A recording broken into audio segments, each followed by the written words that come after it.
with that, you know, I think the highlight of this every year is the former players who come back and talk about their experience in the game and where they are today.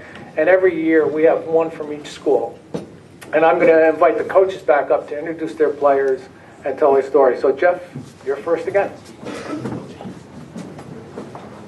Our guest speaker this year is a 1999 graduate of Shelton High School. Played his football in 1998.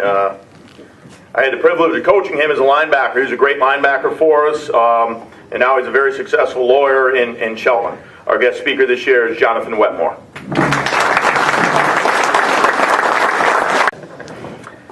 Thank you for having me, everybody.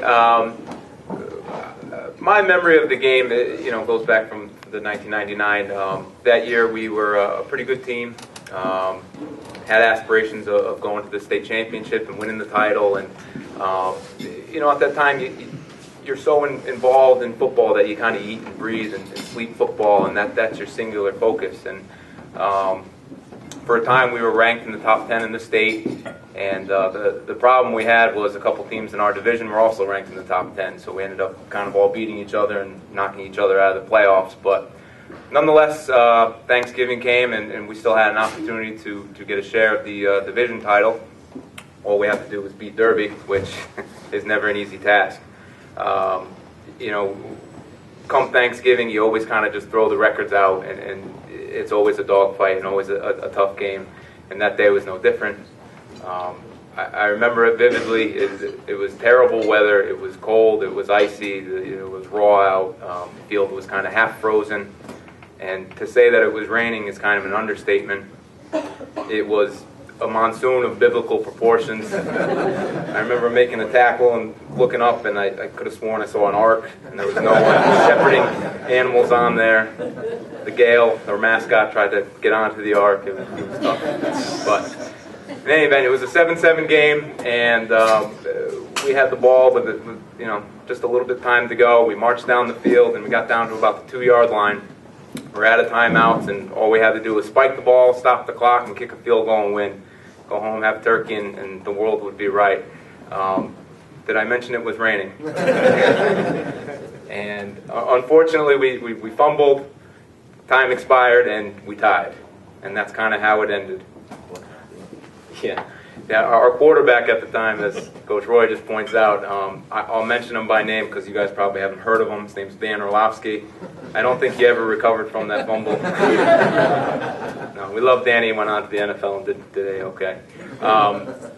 But to end your high school football career like that is at the time devastating, and it's a feeling that takes a while to go away. But as you move on in life, you realize that when that last whistle blows and your high school football career is over, that's sad, but life's not over. It's a commencement, and it's a new beginning, and you move on to bigger and better things. And as Coach Roy alluded to earlier, you realize that the things that you've learned playing football, how to deal with adversity and to beat it, and how to be a team player and also be a leader, and to move on. Those are life skills that are going to go with you forever. And once you move on, you find other dreams and aspirations, and because you have those skills and because you went through those times as a player,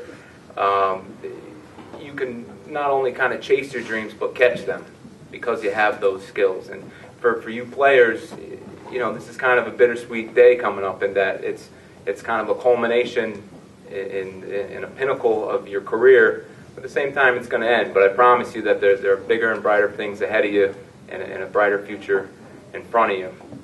And you've kind of gotten a taste and always been ingrained with how big this rivalry is and how important it is. And I know you guys will do fantastic things on Thursday, and you'll honor that rivalry and play your hearts out. But I hope that later in life, when you come back, and that you come back to this town and you sort of help carry on the tradition of this game.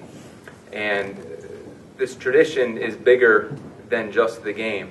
And what makes these two towns so great is that we're not rivals every day of the year. It's just on Thanksgiving. And on the other days, it's we're all kind of friends. We all work together and we volunteer together, and everybody helps each other out. And that's sort of what makes these two towns so great. So that I hope that when you come back in the future, and you come back and you live in town, and you come back and coach your teams, join the Rotary Club, do things, volunteer, and help make this tradition continue to grow, and help future generations understand what this rivalry is all about. So I wish you all the best of luck on Thanksgiving.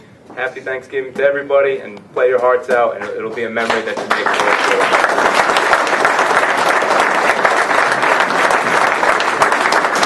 Thank you, John. And I think that marks the first this luncheon. I think that may be the first time that we've ever had an active member of Rotary be the guest speaker. I think it's the first, John. Thank you.